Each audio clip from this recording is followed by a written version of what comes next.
Shri P Nandakumar, അങ്ങേക്ക് 10 minute.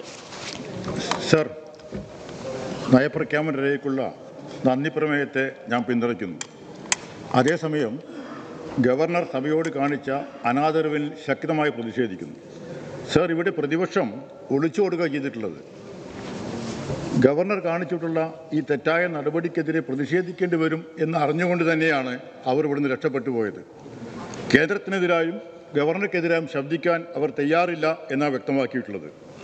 നയപ്രഖ്യാപനം ചൂണ്ടിക്കാണിച്ച ജനാധിപത്യം, മതനിരപേക്ഷത, ഫെഡറലിസം, സാമൂഹ്യനീതി എന്നീ കാലാതീത മൂല്യങ്ങൾ സംരക്ഷിക്കുക എന്നതാണ് ഇന്നത്തെ കടമ. ആ വെല്ലുവിളി എങ്ങനെ ഏറ്റെടുക്കാൻ കഴിയും എന്നതാണ് ഇന്നത്തെ രാഷ്ട്രീയവും. സർ, കേന്ദ്ര സർക്കാർ ഫെഡറലിസ്റ്റ് മൂല്യങ്ങളെ വിലമതിക്കാതെ സംസ്ഥാനത്തെ കടന്നാക്രമിക്കുകയാണ്. സംസ്ഥാനത്തെ സാമ്പത്തികമായി ഞെരുക്കുകയാണ് കേന്ദ്ര BJP സർക്കാർ. സംസ്ഥാനത്തിന് അർഹതപ്പെട്ട പണമാണ് നൽകാത്തത്. സംസ്ഥാന സർക്കാർ നിരവധി തവണ ഈ കണക്കുകൾ ധരിച്ചിട്ടും പ്രതിപക്ഷം ശ്രദ്ധിക്കാൻ തയ്യാറാവുന്നില്ല. അത് ഞങ്ങൾ വീണ്ടും വീണ്ടും ആവർത്തിക്കുകയാണ്. 5891 കോടി രൂപയാണ് ഈ സംസ്ഥാനത്ത് നിന്ന് ഇപ്പോൾ കിട്ടാനുള്ളത്. ഞങ്ങൾ ഇവിടെ ഇടയ്ക്കിടയ്ക്ക് ഓർമ്മപ്പെടുത്തിയിട്ടും UDF മിണ്ടുന്നില്ല. അവർക്ക് ഇടതുപക്ഷ വിരുദ്ധ അപസ്മാരം കയറിയിരിക്കുകയാണ്. പ്രതിപക്ഷ നേതാവിനും KPCC പ്രസിഡന്റിനും മുഖ്യമന്ത്രിയുടെ പേര് കേട്ടാൽ അപസ്മാരം ഇളകും. കേരളത്തിൻ്റെ മുഖ്യധാരാ പത്രങ്ങളായ UDF പത്രങ്ങളും സംഘപരിവാറിന് അടിപ്പെട്ടുപോയ ചാനലുകളും അവസരവാദപരമായ സാമ്പത്തിക ചർച്ച അവതരിപ്പിക്കുന്ന വിദഗ്ധർ എന്ന് പറയപ്പെടുന്നവരും ചില ആമാശയവാദികളും സംസ്ഥാനത്തിന് കേന്ദ്രം തരേണ്ട വിഹിതം നൽകി എന്ന് പറയാൻ കഴിയാത്തതുകൊണ്ട് തെറ്റായ രൂപത്തിലേക്കുള്ള പ്രചരണം സംഘടിപ്പിക്കുകയാണ്. ധനകാര്യ ഫെഡറൽ രംഗത്ത് ഇന്നേ വരെ കാണാത്ത, പാടില്ലാത്ത ഭരണഘടനാപരമായ ലംഘനമാണ്, കീഴ്വഴക്കമാണ് പ്രധാനമന്ത്രി നരേന്ദ്രമോദി നടത്തിയതെന്ന്, ധനകാര്യ കമ്മീഷൻ്റെ അധികാരത്തിൽ കൈയിട്ട് വാരിയതെന്ന് നീതി ആയോഗിൻ്റെ CEO BVR സുബ്രഹ്മണ്യം തുറന്നു പറഞ്ഞത് നമ്മൾ ശ്രദ്ധിച്ചു കാണും. ഇക്കാര്യം ജേർണലിസ്റ്റ് കളക്റ്റീവ് പുറത്തു കൊണ്ടുവരികയുണ്ടായി. ഇത് സംസ്ഥാനങ്ങൾക്ക് ന്യായമായി ലഭിക്കേണ്ട തുക നിഷേധിക്കുന്നതിന് കാരണമായി. ഇതൊന്നും നമ്മുടെ പ്രതിപക്ഷത്തിന് ഒരു പ്രശ്നമേ അല്ല. അവർ ഇതിനെ സംബന്ധിച്ച് മിണ്ടുന്നില്ല, കണ്ടതായി നടിക്കുന്നില്ല. നിങ്ങൾ UDF LDF വിരുദ്ധർ മാത്രമല്ല, കേരള വിരുദ്ധരാണ്. സംസ്ഥാനത്ത് വലിയ കടക്കണിയാണെന്നാണ് ഇവർ പറയുന്നത്. അതാണ് മറ്റൊരു പ്രചരണം. മറ്റ് സംസ്ഥാനങ്ങളുടെ അവസ്ഥ എന്താണെന്ന് ചൂണ്ടിക്കാണിക്കുന്നില്ല. ഇന്ത്യയുടെ ആകെ കടത്തിൻ്റെ, കോർപ്പറേറ്റും മറ്റു സ്ഥാപനങ്ങളും അടക്കം ഉള്ള മൊത്തം കടത്തിൻ്റെ 42% കേന്ദ്ര സംസ്ഥാന ബാധ്യതകളാണ് എന്ന് നമുക്കറിയാം. ഈ കാര്യം അവർ മറക്കുകയാണ്. ഇത് കേരളത്തിന് മാത്രം പ്രശ്നമല്ല സർ. കേന്ദ്ര സർക്കാർ സംസ്ഥാനങ്ങൾ എടുക്കുന്ന ഒരു സമീപനമാണ്. കേന്ദ്ര സർക്കാർ കോർപ്പറേറ്റുകൾക്ക് സമ്പത്ത് വർദ്ധിപ്പിക്കുമ്പോഴും ടാക്സ് റവന്യൂ കുറയ്ക്കുമ്പോഴും ഒരക്ഷരം മിണ്ടാത്തവരാണ് കോൺഗ്രസ്സുകാർ. കാരണം അവരെ സാമ്പത്തിക നയമതാണ്. ആഗോളവൽക്കരണ നയത്തിൻ്റെ വക്താക്കളാണ്, അതിൻ്റെ പ്രയോക്താക്കളാണ്. അവരാണിപ്പോൾ BJP സർക്കാരിൻ്റെ ഈ സാമ്പത്തിക നയത്തെ പൂർണ്ണമായും പിന്തുണച്ചുകൊണ്ട് ഇത്തരം കാര്യങ്ങൾ വിസ്മരിക്കുന്നത്. സർ, മറ്റൊരു പ്രധാനപ്പെട്ട കാര്യം മതനിരപേക്ഷയുടെ കാര്യമാണ്. സർ, ഇന്ന് വിശ്വാസം വോട്ടാക്കുന്ന കാലമാണല്ലോ. എന്താണ് കോൺഗ്രസിൻ്റെ സമീപനം?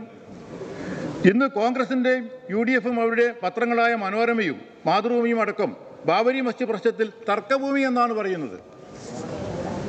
സർ, കേന്ദ്രം രാമക്ഷേത്ര ഉദ്ഘാടനവുമായി ബന്ധപ്പെട്ടുകൊണ്ട് കൊടുത്ത പരസ്യങ്ങളിലും അതുപോലെ തന്നെ അവരുടെ പണം നേടിക്കൊണ്ട് ചാനലുകളും എല്ലാം ഒരു തർക്കഭൂമി എന്ന രൂപത്തിലേക്കാണ് ഈ വിഷയത്തെ അവതരിപ്പിക്കുന്നത്.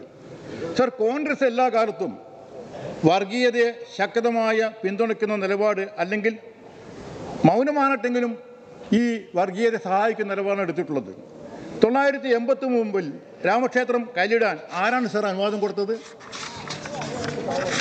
992 ബാബരി മസ്ജിദ് കർഷകർ തകർക്കുമ്പോൾ പ്രധാനമന്ത്രി കസാലയിൽ നോക്കുകുത്തിയിരുന്നത് ഏത് പ്രധാനമന്ത്രിയാണ് സർ? ചരിത്രം പലതും രേഖപ്പെടുത്തിയിട്ടുണ്ട്.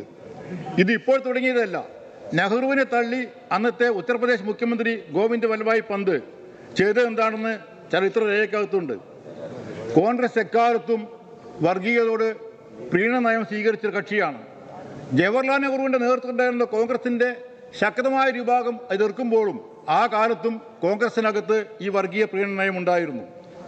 അന്ന് ശക്തമായ നേതൃത്വം നെഹ്റു ഉണ്ടായതുകൊണ്ട് തടയാൻ പറ്റിയെങ്കിൽ ഇന്ന് നേതൃത്വം ഒട്ടാകെ ഈ വർഗീയതയ്ക്ക് കൂട്ടുനിൽക്കുന്നൊരവസ്ഥയാണ് നമുക്ക് കാണാൻ കഴിയുന്നത്. പാർലമെന്റ് തെരഞ്ഞെടുപ്പിൻ്റെ റിഹേഴ്സലായി 5 സംസ്ഥാനങ്ങളിൽ നിന്നാണ് തെരഞ്ഞെടുപ്പിൽ. മതനിരപേക്ഷ ഉയർത്തിപ്പിടിക്കുന്നതിൽ എന്ത് സമീപനമാണ് കോൺഗ്രസ് എടുത്തത്? മൃദുഹിന്ദു സമീപനമല്ലേ?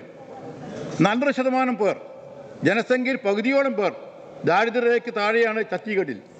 മധ്യപ്രദേശിലും രാജസ്ഥാനിലും പാവപ്പെട്ടവരാണ് ഭൂരിപക്ഷം. അവിടെ തൊഴിലും കൂലിയും വിദ്യാഭ്യാസവും ആരോഗ്യവും നൽകുന്നതിന് പകരം പശുവിൻ്റെ ചാണകം 2 രൂപയ്ക്ക് വിലയ്ക്ക് വാങ്ങാൻ അവർ തീരുമാനിച്ചത്. രാമക്ഷേത്രത്തിലേക്ക് കൊണ്ടുപോകാൻ സൗജന്യ യാത്ര അനുവദിക്കുമെന്നാണ് പറഞ്ഞത്. ഇതാണ് സർ കോൺഗ്രസിൻ്റെ മതനിരപേക്ഷ സമീപനം. സർ, ഇന്ന് നേരിടുന്ന പ്രധാന വെല്ലുവിളിയിൽ മുഖ്യമായിട്ടുള്ള മതനിരപേക്ഷ തന്നെയാണ്. അതിനുള്ള പോരാട്ടത്തിൽ എങ്ങനെയാണ് സർ കോൺഗ്രസിന് മുഖ്യ പങ്ക് വഹിക്കാൻ കഴിയുക?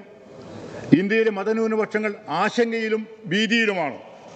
സർ, BJPക്കെതിരെ ഇന്ത്യയിലെ എല്ലാ പ്രതിപക്ഷ പാർട്ടികളും ഒന്നിക്കണമെന്നാണ് ഞങ്ങളുടെ അഭിപ്രായം. എന്നാൽ കോൺഗ്രസിന് സമീപനം എന്താണ് സർ? എല്ലാവരും യോജിപ്പിക്കുന്ന സമീപനമാണോ? ഇന്ത്യ മുന്നണി ഇന്നത്തെ അവസ്ഥയിൽ എന്താണ്? അതിന് കോൺഗ്രസിന് പങ്കില്ലേ ഈ അവസ്ഥയാക്കി മാറ്റുന്നതിന്? കഴിഞ്ഞ 5 സംസ്ഥാനങ്ങൾ നടന്ന തെരഞ്ഞെടുപ്പിൽ പ്രാദേശിക പാർട്ടികളോടും ഇടതുപക്ഷ പാർട്ടികളും എടുത്ത സമീപനം ഇവരെന്താണ്? യോജിപ്പിൻ്റെ സമീപനമാണ് എടുത്തത്. ഇപ്പോൾ AAPയും തൃണമൂൽ കോൺഗ്രസും ഒറ്റയ്ക്ക് മത്സരിക്കുന്ന നീക്കമാണ്. നിതീഷ് കുമാർ വിട്ടുപോയി കഴിഞ്ഞു. സർ, ബീഹാറിലെ ചില കോൺഗ്രസ് MLAമാർ അവരെ പ്രധാന ഉപഗ്രഹമായ ഹൈക്കമാൻഡിൽ നിന്ന് ബന്ധം വിച്ഛേദിച്ചിരിക്കുന്നു. ഇപ്പോൾ ബന്ധം കിട്ടുന്നില്ല. പത്രങ്ങളിലൊക്കെ പറയുന്നത് അവർ ടെലിഫോണിൽ കിട്ടുന്നില്ല, അവർ ബന്ധപ്പെടാൻ കഴിയില്ല എന്നാണ്. അവർ വേറെ സങ്കേതത്തിൽ പോയി കഴിഞ്ഞു എന്നാണ് വാർത്ത. സർ, ആ മണ്ഡലത്തിലെ ആൾക്കാർ ഹോബിയസ് കോർപ്പസ് കൊടുത്തുകൊണ്ട് ഇവരെ ഹാജരാക്കാൻ വേണ്ടി പറയേണ്ടി വരും ഇനി അവരെ കാണണമെങ്കിൽ. അല്ലെങ്കിൽ BJP പാളയത്തിൽ പോകേണ്ടി വരും. ഇതാണ് ഇന്നത്തെ കോൺഗ്രസ്. ഇവർക്ക് എങ്ങനെ ഇന്ത്യ മുന്നേ നയിക്കാൻ കഴിയും സർ? കണ്ടാലും കൊണ്ടാലും പഠിക്കാത്തവരാണ് ഈ കോൺഗ്രസ്സുകാർ. കേരളത്തോട് കേന്ദ്രം കാണിക്കുന്ന ശത്രുതാപരമായ നിലപാടിനും അവഗണനയ്ക്കുമെതിരായി ഒരക്ഷരം ഉരിയാടാൻ കേരളത്തിൽ നിന്ന് പോയ 18 MPമാരും തയ്യാറാവുന്നില്ല. ഏതെങ്കിലും ഒരു വിഷയത്തിൽ ഈ കേരളത്തോട് അവഗണനയ്ക്കെതിരായി, ഈ കേരളത്തോട് കാണിക്കുന്ന തെറ്റായ നടപടിക്കെതിരായിക്കൊണ്ട്, അല്ലെങ്കിൽ കേരളത്തിൻ്റെ വികസന പ്രവർത്തനങ്ങൾക്ക് വേണ്ടി ഈ 18 MPമാരും എന്നെങ്കിലും സംസാരിച്ചതായി നമുക്ക് കാണാൻ പറ്റുമോ? അവിടെ ഇവിടെ ബഹുമാനപ്പെട്ട മന്ത്രി തീർച്ചയായിട്ടും ഇല്ല. അദ്ദേഹം ഇവിടുത്തെ MP ആണല്ലോ. വഴങ്ങിയിട്ടില്ല. ഇവിടുത്തെ 18 MP ആയിട്ടുള്ള രാഹുൽ ഗാന്ധി അടക്കം. ബഹുമാനപ്പെട്ട മന്ത്രി, അദ്ദേഹം വഴങ്ങിയിട്ടില്ല. അദ്ദേഹം പറഞ്ഞത് ശരിയാണ്. ബഹുമാനപ്പെട്ട മന്ത്രി സൂചിപ്പിച്ചത് ശരിയാണ്. രാഹുൽ ഗാന്ധി അടക്കമുള്ള കോൺഗ്രസിന്റെ നേതാക്കന്മാർ, കോൺഗ്രസിന്റെ MPമാർ ഈ കേരളത്തിന് വേണ്ടി ഒന്നും ആവശ്യപ്പെട്ടില്ലെന്ന് മാത്രമല്ല, ഈ കേരളത്തിന്റെ ആവശ്യങ്ങൾക്ക് വേണ്ടി പ്രക്ഷോഭം സംഘടിപ്പിക്കുമ്പോൾ നിന്ദ്യമായ സമീപനമാണ് എടുത്തിട്ടുള്ളതെന്ന് പറയേണ്ടിയിരിക്കുന്നു. ജനകീയ പ്രശ്നങ്ങളുമായി ബന്ധപ്പെട്ട പ്രശ്നങ്ങളിൽ ഉജ്ജ്വലമായ കർഷക സമരം നടന്നു. ആ സമരസമയത്ത് എന്താ ഒരു സമീപനം? ആ സമരത്തിന് ആധാരമായ രൂപത്തിലേക്കുള്ള നിയമ നടപടി കൊണ്ടുവന്നു. ഈ പ്രതിപക്ഷത്തും ഇടതുപക്ഷത്തുള്ള MPമാരാണ് സസ്പെൻഡ് ചെയ്യപ്പെട്ടത്. കേരളത്തിൽ ഒരു MP പോലും അതിന് എതിർക്കാൻ തയ്യാറായില്ല. തൊഴിലാളി വിരുദ്ധമായ 5 കോഡുകൾ കൊണ്ടുവന്നു പാർലമെന്റിനകത്ത്. ആ സമയത്ത് എന്ത് സമീപനം എടുത്തത്? അപ്പോൾ സാമ്പത്തിക നയത്തിലും രാഷ്ട്രീയ നയത്തിലും അവരെടുക്കുന്ന സമീപനം അതാണ്. ഇതുകൊണ്ട് കോൺഗ്രസിനെ സംബന്ധിച്ചിടത്തോളം ഇന്ത്യയിലെ ജനങ്ങളെ നയിക്കാനുള്ള ത്രാണിയും അവകാശവും കോൺഗ്രസിന് ഇല്ല എന്ന് സ്ഥാപിച്ചുകൊണ്ടിരിക്കുകയാണ് കോൺഗ്രസ്. സർ, കേരളത്തിൻ്റെ വികസന പ്രവർത്തനങ്ങളിൽ താല്പര്യം കാണിക്കുന്നതിന് മാത്രമല്ല, വികസനം തടയുന്ന സമീപനമാണ് എടുത്തുകൊണ്ടിരിക്കുന്ന കേന്ദ്ര സർക്കാർ നടപടി. അത് തുറന്നു കാണിക്കാൻ തയ്യാറാവുന്നില്ല എന്ന് പറഞ്ഞാൽ അത് LDFനെതിരായ എന്ന പ്രശ്നമല്ല, കേരളത്തോട് അവഗണനയാണ്, മലയാളികളുടെ അപമാനമാണ്. സർ, കേരളം മലയാളികളുടെ മാതൃഭൂമിയാണ്. കേന്ദ്ര സർക്കാരിൻ്റെ കടന്നാക്രമണം മലയാളിക്കെതിരെ കടന്നാക്രമണമാണ്. അത് LDFന് മാത്രം പ്രശ്നമല്ല. കേരളീയത്തിൽ നേടിയ നേട്ടങ്ങൾ ഇല്ലാതാക്കുകയും വികസന പ്രവർത്തനം തടയുകയും പെൻഷൻ തന്നെ ഇല്ലാതാക്കുകയും ചെയ്യുന്ന കേന്ദ്ര സർക്കാരിൻ്റെ നടപടിക്കെതിരെ പ്രതിഷേധിക്കാൻ കഴിയില്ല എന്ന് പറഞ്ഞാൽ കേരളത്തിലെ ജനങ്ങളെ വഞ്ചിക്കുക എന്നതാണ് അവരെടുത്ത നയം. ഇത് തിരുത്താൻ അവർ തയ്യാറാവുന്നില്ല. ഇത് മലയാളിയുടെ അഭിമാനത്തെയാണ് ചോദ്യം ചെയ്യുന്നത്. അതുകൊണ്ട് അവർ ചരിത്രത്തിൻ്റെ ചവറ്റുകൊട്ടിൽ എറിയപ്പെടാൻ പോവുകയാണ്. ഭരണഘടന ആമുഖം ഒരു സമരായുധമാക്കേണ്ട കാലമാണ് സാർ ഇപ്പോൾ. റിപ്പബ്ലിക് ദിനത്തിൽ ഒറിജിനൽ എന്ന വിശേഷത്തോടെ സർക്കാർ വഴിയായ മൈ ഗവ് അക്കൗണ്ടിൽ മതേതരത്വവും സോഷ്യലിസവും ഇല്ലാത്ത ഭരണഘടനയുടെ ആമുഖം പ്രത്യക്ഷപ്പെട്ടു. സർ, വളരെ ഗൗരവപ്പെട്ട പ്രശ്നമാണ്. ഇന്ത്യ ഗവൺമെന്റ് പറയുകയാണ് ഇനി മതനിരപേക്ഷതയും അതുപോലെ തന്നെ സോഷ്യലിസവും വേണ്ടാന്ന്. ഭരണഘടനയും ഫെഡറലിസവും സംരക്ഷിക്കാൻ ശക്തമായ പോരാട്ടത്തിലാണ് സർ ഞങ്ങൾ. സർ, ഫെബ്രുവരി 8 സമരവുമായി ബന്ധപ്പെട്ടുകൊണ്ട് പ്രതിപക്ഷ നേതാവിന്റെ പത്രമായിട്ടുള്ള മനോരമയും പറഞ്ഞത് അവിടെ സമ്മേളനമാണ് നടക്കാൻ പോകുന്നതാണ്. സർ, സമ്മേളനം കോൺഫറൻസ് ഞാൻ ഇതിന്റെ വ്യാഖ്യാനം പറയും. എന്താണ് കോൺഫറൻസ് സംബന്ധിച്ചിടത്തോളം? കേരളത്തെ സംബന്ധിച്ചിടത്തോളം ഒരു മിനിറ്റ്, ഈ കേന്ദ്ര ബജറ്റ് സമരം ആദ്യമല്ല. കപ്പൽ നിർമ്മാണശാല അടക്കമുള്ള കേരളത്തിന്റെ ഈ വൻകിട വ്യവസായ സ്ഥാപനം സ്ഥാപിക്കുന്നതിന് വേണ്ടി ഇടതുപക്ഷ പ്രസ്ഥാനത്തിന് നേതൃത്വം സഖാവ് AKG അടക്കം നേതൃത്വം കൊടുത്തുകൊണ്ട് ഉജ്ജ്വലമായ സമരം നടത്തിയിട്ടുള്ള പാരമ്പര്യമുള്ള സംസ്ഥാനമാണ് കേരളം. ആ കേന്ദ്രത്തിന്റെ അവഗണനയ്ക്കെതിരായി പ്രക്ഷോഭ സമരമാണ് സർ. ഡൽഹിയിൽ മാത്രമല്ല, അന്ന് കേരളത്തിലെ ഗ്രാമാന്തരങ്ങളിലും പ്രക്ഷോഭം നടക്കും. ഇത് കേരളത്തെ അപമാനിക്കലാണ്, കേരളത്തിനെതിരായിട്ടുള്ള നീക്കമാണ്. അതുകൊണ്ട് ഈ പ്രക്ഷോഭ സമരത്തെ സംബന്ധിച്ചിടത്തോളം മുഴുവൻ കേരളത്തിന് അഭിമാനം സംരക്ഷിക്കുന്നതിനും നേടിയ നേട്ടങ്ങൾ സംരക്ഷിക്കുന്നതുമാണ്. സർ, ഒരു കാര്യം സൂചിപ്പിക്കുകയാണ്, കേരളം മുന്നോട്ട് പോകും, യാതൊരു സംശയവുമില്ല. എന്ത് എതിർപ്പുണ്ടെങ്കിലും ഏത് രൂപത്തിലൊക്കെ തടയാൻ ശ്രമിച്ചാലും UDFന്റെ ഈ കാപട്യ രാഷ്ട്രീയത്തെ തിരിച്ചറിഞ്ഞുകൊണ്ട് കേരളം മുന്നോട്ട് പോകും, ഇടതുപക്ഷം മുന്നോട്ട് പോകും. സർ, കഴിഞ്ഞ ദശമി ദിനത്തിൻ്റെ അന്ന് RSSന്റെ ആത്മീയ നേതാവായിട്ടുള്ള ഭഗത്ത് പറഞ്ഞത് ഞങ്ങളുടെ പ്രധാന ശത്രു മാർക്സിസമാണെന്നാണ്.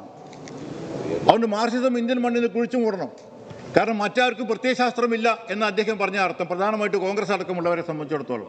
ഞാനൊരു കാര്യം സൂചിപ്പിക്കാൻ ആഗ്രഹിക്കുകയാണ്, മാർക്സിസം അജയ്യമാണ്, അത് ശാസ്ത്രമാണ് സർ. ഹിറ്റ്ലറുടെ കാലത്ത് ഹിറ്റ്ലർ ശ്രമിച്ചിട്ട് അത് പരാജയപ്പെട്ടതാണ്. ഒരുപാട് ആൾക്കാരെ കൊല്ലാൻ കഴിഞ്ഞിട്ടുണ്ടായിരിക്കാം, ഒരുപാട് ആൾക്കാർ ജയിലിടാൻ കഴിഞ്ഞിട്ടുണ്ടായിരിക്കാം, പക്ഷേ ആ പ്രത്യയശാസ്ത്രം ഇന്ന് ജീവിക്കുന്നുണ്ട് എന്ന് ഇവർ മനസ്സിലാക്കണം. അത് ഇവിടുത്തെ കോൺഗ്രസ്സുകാർക്കൊരു പാഠമാണ്. ഇടതുപക്ഷത്തെ ചെറുത്തുകൊണ്ട് ഇന്ത്യയിലെ രാഷ്ട്രീയ ഭാവിയില്ല. വോട്ടിൻ്റെ കണക്ക് മാത്രമല്ല, ആ പ്രത്യയശാസ്ത്രത്തിൻ്റെ കരുത്താണ് ചേർത്ത്. ആ ഇടതുപക്ഷ പ്രസ്ഥാനത്തിൻ്റെ ശക്തി ഇന്നല്ലെങ്കിൽ നാളെ ജനത തിരിച്ചറിയും. ആ പ്രത്യയശാസ്ത്രം വിശ്വസിക്കുന്ന മഹാഭൂരിപക്ഷം വരുന്ന കേരളത്തിലെ ജനങ്ങളെ സംബന്ധിച്ചിടത്തോളം ഈ UDFന്റെ കാപട്യം തുറന്നു കാണിക്കപ്പെടും. ശക്തമായ രൂപത്തിലേക്ക് ഈ കേരളത്തിലെ ജനങ്ങൾ തിരിച്ചടി നൽകും എന്ന് പറഞ്ഞുകൊണ്ട് ഞാൻ ഈ നന്ദി പ്രമേയത്തിന് പിന്തുണയ്ക്കുന്നു.